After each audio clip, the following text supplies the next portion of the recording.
इस स्रोत सामग्री की गहराई से पड़ताल में स्वागत है। आज हम क्वांटम दुनिया के एक बहुत ही दिलचस्प नियम पर बात कर रहे हैं, हाइजेनबर्ग का अनिश्चितता सिद्धांत। हाँ बिल्कुल। हमारे पास डॉक्टर चिन्मय पाल का एक लेख है और कोशिश यही है कि इस थोड़ा मुश्किल से लगने वाले विचार को समझें और ये भी कि भाई ये हमारी दुनिया की समझ को कैसे बदलता है। बिल्कुल। देखिए, आम तौर पर क्लासिकल फिजिक्स में हम क्या मानते हैं, जी। यही कि किसी भी चीज की, मान लीजिए एक कार की सही जगह और उसकी सही रफ्तार या संवेग कहें, दोनों एक ही वक्त पर बिल्कुल सटीक जान सकते हैं। हाँ, जान सकते हैं गाड़ी कहाँ है, कितनी तेज जा रही है, दोनों पता चल जाता है। पर क्वांटम लेवल पर, बहुत ही छोटे कणों की दुनिया में, वहां ये नियम काम नहीं करते। चीजें थोड़ी अलग हैं। हाँ, और ठीक यहीं पर 1927 में वर्नर हाइजेनबर्ग की एंट्री होती है। उन्होंने एक तरह से कहें तो क्रांतिकारी बात कही कि किसी कण की स्थिति और उसका संवेग, इन दोनों को एक साथ पूरी सटीकता से जानना मुमकिन ही नहीं है। एक मूलभूत सीमा है। हाँ। आप एक को जितना सटीक जानेंगे, दूसरा उतना ही अनिश्चित हो जाएगा। यही है अनिश्चितता सिद्धांत। चलिए इसे थोड़ा और खोलते हैं कि एक काम कैसे करता है। हाँ, इसका जो मूल विचार है वो काफी सीधा है असली में। सोचिए, एक तरह का झूला है, सीसॉ जैसा। एक तरफ स्थिति, दूसरी तरफ संवेग। अच्छा। आप एक को जितना नीचे दबाएंगे, यानी जितना सटीक करेंगे, दूसरा छोर उतना ही ऊपर उठ जाएगा। उतना ही अनिश्चित, उतना धुंधला हो जाएगा। और इसका गणितीय रूप भी है ना? कुछ delta x dot delta P greater than H2 ऐसा कुछ। सुनने में थोड़ा भारी लगता है ये। हाँ, वो गणितीय समीकरण है, पर उसका मतलब आसान है। डेल्टा एक्स स्थिति में कितनी अनिश्चितता है, कितना फैलाव है। ठीक है। और डेल्टा पी है संवेग में अनिश्चितता। और ये H/2 एक बहुत ही छोटी सी पर महत्वपूर्ण संख्या है, प्लैंक स्थिरांक से जुड़ी हुई।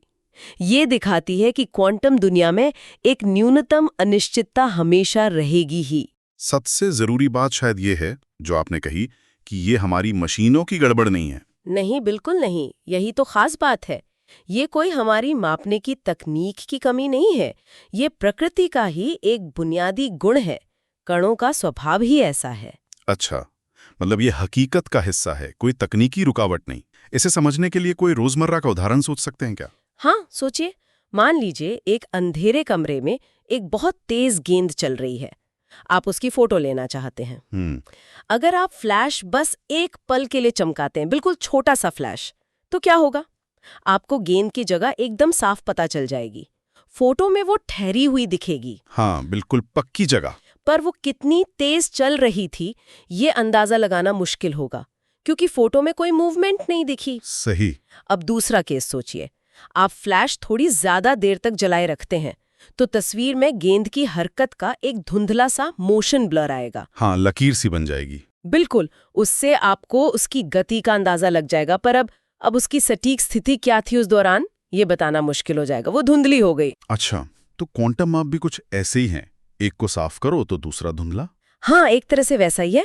एक चीज को जानने की कोशिश दूसरी को प्रभावित करती है। तो ये हमारे नापने के तरीके की वजह से नहीं, बल्कि कणों के अपने बर्ताव की वजह से है। ऐसा क्यों होता आखिर? बिल्कुल, इसके पीछे दो मुख्य कारण समझे जाते हैं। पहला तो ये कि क्वांटम कण जैसे इलेक्ट्रॉन, वो सिर्फ कण नहीं है, वो तरंगों यानी वेव्स की तरह भी बर्ताव करते हैं। हाँ, वेव पार्टिकल ड्युअलिटी वाली बात। एग्जैक्टली।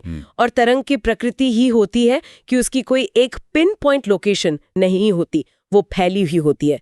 तो स्थिति में थोड़ी अनिश्चितता स्वाभाविक है, और वैसे ही उसके संवेग में भी। और दूसरा कारण? दूसरा कारण है मापने का प्रभाव। क्वांटम स्तर पर किसी चीज को देखने या मापने के लिए हमें उससे इंटरैक्ट करना पड़ता है, जैसे उस पर रोशनी डालनी पड़ती है, यानी फोटॉन भेजने पड़ते हैं। और वो फोटॉन जब कण से टकराता है तो उसकी स्थिति या संवेग को थोड़ा बदल देता है। तो मापने की क्रिया ही उस चीज को बदल देती है जिसे हम माप रहे हैं। अरे वाह, मतलब हम सिर्फ देखकर ही चीजों को बदल देते हैं। ये तो कमाल की बात है। लेकिन क्या ये सिर्फ एक थ्योरी है या इसे प्रयोगों में भी देखा गया है? नहीं, ये सिर्फ थ्योरी नहीं है। इसके बहुत सारे प्रायोगिक सबूत हैं।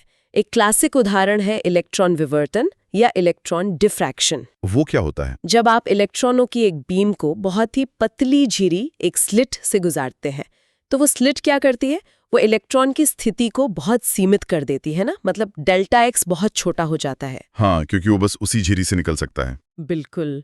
तो अनिश्चितता सिद्धांत क्या कहता है? अगर डेल्टा एक्स छोटा हुआ तो डेल्टा पी यानी संवेग की अनिश्चितता बढ़ जानी चाहिए। अच्छा। और ठीक यही होता है।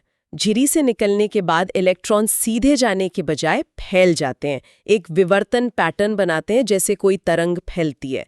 ये दिखाता है कि उनके संवेग में अनिश्चितता बढ़ गई है। ये तो सीधा प्रमाण हुआ। हाँ, और यहाँ तक कि परमाणु के अंदर इलेक्ट्रॉन नाभिक यानी न्यूक्लियस में क्यों नहीं गिर जाता, उसका एक कारण भी यही सिद्धांत है। अगर इलेक्ट्रॉन नाभिक के बहुत पास आ जाएगा तो उसकी स्थिति बहुत निश्चित हो जाएगी, तो उसका संवेग बहुत अनिश्चित हो जाएगा। मतलब उसकी गति बहुत ज्यादा हो सकती है जो उसे नाभिक में टिकने नहीं देगी। ये सिद्धांत उसे एक न्यूनतम ऊर्जा और फैलाव देता है। अच्छा, वैसे इसे लेकर कुछ आम गलतफहमियां भी तो होती होंगी, जैसे लोग सोचते होंगे कि शायद हमारे पास अभी अच्छे उपकरण नहीं हैं। हाँ, ये बहुत आम है। लोगों को लगता है कि जैसे जैसे हमारी टेक्नोलॉजी बेहतर होगी, हम इस अनिश्चितता को कम करते जाएंगे और एक दिन शायद खत्म कर देंगे। लेकिन ऐसा नहीं है। नहीं, सच ये है कि ये क्वांटम जगत का एक मौलिक नियम है। ये हमारी टेक्नोलॉजी की सीमा नहीं, ये प्रकृति की ही सीमा है। इसे आप बेहतर उपकरणों से हटा नहीं सकते। और क्या ये बड़ी चीजों पर भी लागू होता है, जैसे गेंद या गाड़ी पर? सैद्धांतिक रूप से हाँ, नियम तो वही है, लेकिन वो जो अज्ञेय संख्या थी ना, वो बहुत ही ज्यादा छोटी है। तो बड़ी भारी चीजों के लिए स्थिति और संवेग में जो अनिश्चितता आती है वो इतनी कम होती है, इतनी ज्यादा कम कि उसे मापना लगभग असंभव है और हमारे लिए उसका कोई मतलब नहीं होता। अच्छा, तो ये असल में सिर्फ उप परमाणविक यानी सब एटॉमिक लेवल पर ही महत्वपूर्ण है। हाँ, वहीं पर इसके प्रभाव साफ दिखते हैं। इस अनिश्चितता का असर तो बहुत गहरा लगता है। क्या इसका कोई बड़ा दार्शनिक मतलब भी निकलता है? तो हाँ, बिल्कुल। इसका दार्शनिक प्रभाव तो बहुत गहरा है। इसने सदियों पुराने नियतिवाद यानी डिटर्मिनिज्म के विचार को सीधी चुनौती दी। नियतिवाद मतलब वो सोच के अगर हम आज सब कुछ जान लें तो भविष्य का सटीक अनुमान लगा सकते हैं। हाँ, वही।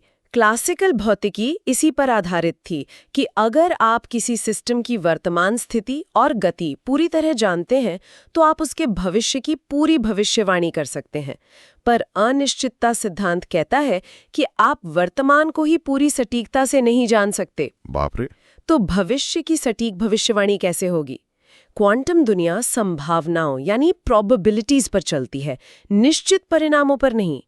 जैसा हाइजेनबर्ग ने खुद कहा था, एक बहुत अच्छी बात कही थी उन्होंने, हम जो देखते हैं वो स्वयं प्रकृति नहीं है, बल्कि प्रकृति हमारे पूछताछ के तरीके के सामने उजागर होती है। वाह!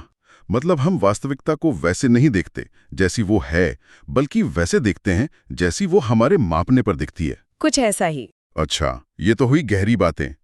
क्या आजकल की टेक्नोलॉजी में इसका कोई सीधा इस्तेमाल भी है? हाँ, बिल्कुल है। कई जगह है, जैसे क्वांटम क्रिप्टोग्राफी, सुरक्षित संदेश भेजने का एक तरीका। वो कैसे काम करता है? वो इसी सिद्धांत पर आधारित है कि अगर कोई जासूस बीच में संदेश को पढ़ने की कोशिश करेगा, मतलब उसे मापेगा, तो वो अनिवार्य रूप से संदेश को बदल देगा। अच्छा, तो भेजने वाले और पाने वाले को पता चल जाएगा कि गड़बड़ हुई है। हाँ, इसी तरह क्वांटम ऑप्टिक्स में लेजर और फोटॉन के साथ काम करते समय उनकी विशेषताओं को कंट्रोल करने की सीमाएं इसी सिद्धांत से तय होती हैं। और इलेक्ट्रॉन माइक्रोस्कोपी में भी जहां बहुत छोटी चीजों को देखा जाता है, ज्यादा स्पष्ट तस्वीरें यानी बेहतर रेजोल्यूशन पाने के लिए इस अनिश्चितता को ध्यान में रखना पड़ता है। तो इस पूरी चर्चा से एक बात तो साफ है कि ये क्वांटम दुनिया हमारे रोजमर्रा के अनुभव से कितनी अलग और अजीब है।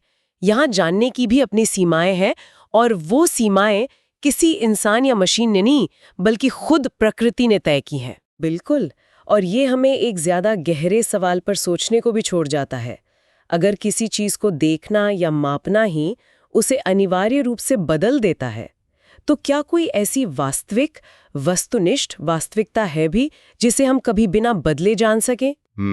या वास्तविकता वही है जो हमारे मापने पर सामने आती है? ये एक ऐसा सवाल है जिस पर शायद आगे और विचार किया जा सकता है।